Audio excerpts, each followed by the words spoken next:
செய்ய போகிறோம் இந்த நாட்டை வாழ வைக்கிறதுக்கு. குடும்ப கட்டுப்பாடு மையம் 25-30 வருஷத்துக்கு முன்னால் குடும்ப கட்டுப்பாடு தமிழ்நாடுக்கு வந்துச்சு. அப்போ வரும்போது ஜனத்தொகை எவ்வளவு இந்தியாவில்? இன்னைக்கு ஜனத்தொகை எவ்வளவு? 142 கோடி. இன்னைக்கு குடும்ப கட்டுப்பாடு வந்திருந்தா குறைஞ்சிருக்கணும்ல, ஏன் குறையாம கூடிக்கிட்டே இருக்கு? தமிழ்நாட்டில் தான் குறைஞ்சிருக்கு, மற்ற மாநிலம் பூரா கூடிக்கிட்டே இருக்கு. அப்போ திட்டமிட்டு நடத்தப்பட்ட தாக்குதல் போல அறியாமனாலே நாம் நடந்து கொண்டிருக்கிறோம். ஏதோ ஒரு இலவசத்துக்கு ஆசைப்பட்டு. இலவசம் எவ்வளோ பெரிய ஆபத்துன்னு தெரியுமா? ஒரு வீட்டில் ஒருத்தன் திருட போனால் பெரிய பங்களா, உயர்ந்த சுவர், அதில் அந்த இரும்பு வாசல் படி கதவுக்கிட்ட போய் நின்று பார்க்குறேன். உள்ள ஆளோரம் ஒரு நாய் கட்டி கிடக்கு, ராஜபாளையத்து நாய் மாதிரி. இவன் பார்க்குறான், நாயை பார்க்குறான், நாய் அவனை பார்க்குது, நாயை பார்க்குறான், நாய் அவனை பார்க்குது, நாய் அவனை பார்க்குது, மாற்றி பார்த்துக்கிறாங்க. ஆனால் பேசாமல் நிற்கிது.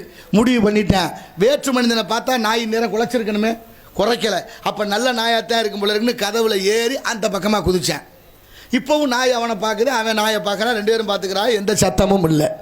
ரொம்ப சந்தோஷம். கிட்ட போனேன், நாயும் பேசாமல் நிற்கிது, அவனும் பேசாமல் நின்னேன். சரி, இதுக்கு மேலே ஒரு பிரச்சனை இல்லை, ரொம்ப நல்ல நாயாத்தான் இருக்கும் போல இருக்குது அப்படின்னு உள் வீட்டுக்குள்ளே போகிறதுக்கு அந்த கதவை திறந்து உள்ளே போனேன் பாருங்க. அப்போ போய் குலைச்சிருச்சு. நாய் குறைச்சோடனே பதறிட்டேன். இவ்வளோ நேரம் பேசாமல் இருந்த படுவாய் போய் நாய் இப்போ போய் குறைக்குதே அப்படின்னு வேகம் வந்து, என்ன பிரச்சனை உனக்கு அப்படின்னு சத்தம் போட்டு மடியிலேருந்து ஒரு ரொட்டி துண்டை எடுத்து போட்டேன். படக்குன்னு அந்த ரொட்டி துண்டை வாங்கி சாப்பிட மாட்டேன்ருச்சு.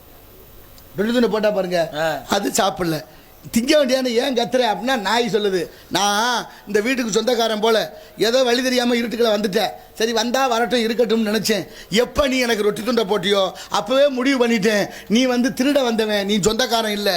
இலவசமாக நீ ரொட்டி துண்டை கொடுத்துட்டியன்னா ஒரு ரொட்டியை என்கிட்ட கொடுத்துட்டு நீ பல வகையாக சுருட்டலாம்னு பார்க்குறேன்னு யார் சொன்னது? நாய் சொன்னிச்சான்.